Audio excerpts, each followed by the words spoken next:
পতি পত্নীৰ মাজত প্ৰেম ভালপোৱা বঢ়োৱা যন্ত্ৰমন্ত্ৰ আজিকালি সকলোৱে সাংগৰিক। জীৱনত প্ৰেম ভালপোৱা লাহে লাহে কমি আহিবলৈ ধৰিছে। তাৰ ঠাইত বৃদ্ধি পাইছে মতানৈক্য, সংঘাত, ঘৃণা আদিয়ে।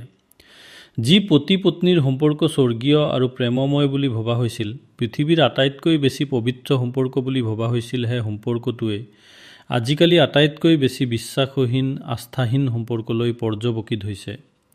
আজিকালি পতিৰ হাতত পত্নীৰ মৃত্যু বা পত্নীৰ হাতত পতিৰ মৃত্যু সেইবোৰ সুলভ খবৰ। বিবাহ বিচ্ছেদ আজিকালি তেনেই সাধাৰণ ঘটনা হৈ পৰিছে। আনকি সাংগৰিক জীৱনত মতানৈক্য হোৱাৰ পৰিপ্ৰেক্ষিতত বহু পতি পত্নীয়ে এনেই আনক দেখুৱাই পতি পত্নীৰ অভিনয় কৰি থাকে, যদিও সেই পতি পত্নীয়েই একেখন ঘৰতে পৃথকে পৃথকে থাকে। তেনে পতি পত্নীৰ উদাহৰণৰ সংখ্যাও আমাৰ সমাজত কম নহয়। মানৱ জীৱনত সাংগৰিক জীৱনটো আটাইতকৈ বেছি গুৰুত্বপূৰ্ণ স্তৰ, কিন্তু বিভিন্ন কাৰণত সেই অমূল্য সময় বহুতৰ এনেই অপচয় হৈ গৈছে। আজিৰ সমাজত আটাইতকৈ বেছি ডাঙৰ সামাজিক ব্যাধি হৈছে পৰকীয়া প্ৰেম।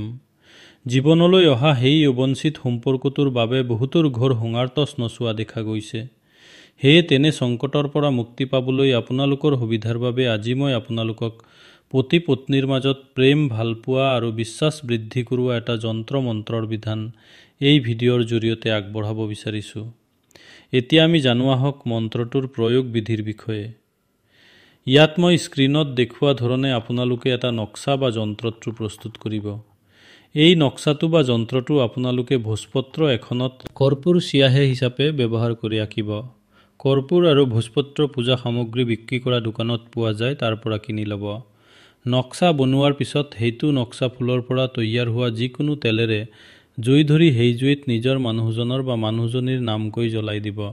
দেখিব আপোনাৰ প্ৰতি তেখেতৰ ভালপোৱা লগে লগে বৃদ্ধি হৈ যাব আৰু সেই ভালপোৱা চিৰ স্থায়ী হৈ থাকিব।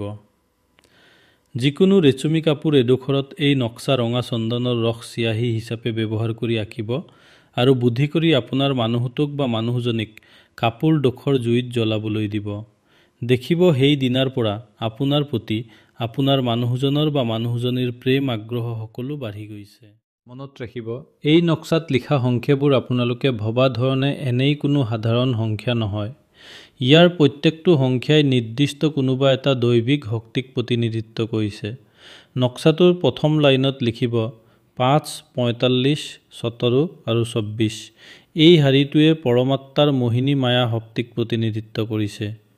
দ্বিতীয় লাইনত 8, 7, 58 আৰু 75। এই লাইনটোৱে শিৱ, গৌৰী, দুৰ্গা আৰু কালী দেৱীক প্ৰতিনিধিত্ব কৰিছে। তৃতীয় লাইনত 64, 58, 26 আৰু 4। এই লাইনটোৱে প্ৰেমৰ দেৱী দেৱ দেৱীৰতী, কামদেৱ, ইন্দ্ৰ আদি দেৱতাক প্ৰতিনিধিত্ব কৰিছে।